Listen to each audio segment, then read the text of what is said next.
సార్వభౌముడు. నటనలో ఆ రోజుల్లో ఎన్టీ రామారావుని కలవాలంటే చాలా కష్టమైన పరిస్థితి ఉంది. ఆ టైంలో తెలుగువాడికి ఒక గుర్తింపు తేవాలని తెలుగుదేశం పార్టీని స్థాపించి మా కార్యకర్తలకు అందరికీ ఆజాదోతి మాకు భగవంతుడు ఎన్టీ రామారావుగా భావిస్తున్నాం.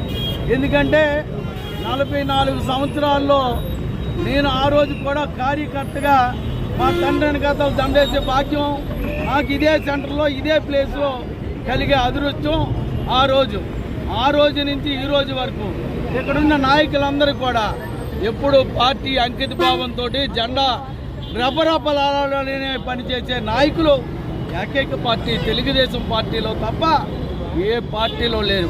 పదవుల కోసం కాదు, పని కోసం కాదు, ప్రజాసేవ కోసం పార్టీకి పనిచేస్తూ ఈవేళ చంద్రబాబు నాయుడు గారి నాయకత్వంలో లోకేష్ గారి ఆధ్వర్యంలో మళ్ళీ తాతకు మించిన తనయుడిగా మళ్ళీ రివ్యూలు చేస్తూ పార్టీ ఆఫీసులో మీటింగులు పెడుతూ కార్యకర్తలకు శిక్షణలు ఇస్తూ ఈ రాష్ట్రాన్నే ముందడుగు నడిపించినందుకు ముందుండి నడిపిస్తున్న నాయకుడు లోకేష్ గారికి ఈరోజు తాతగారు పార్టీ పెట్టి 44 సంవత్సరాలు పూర్తి చేసుకున్నందుకు ప్రతి మా నాయకులందరికీ కూడా పేరు పేరున నమస్కారాలు.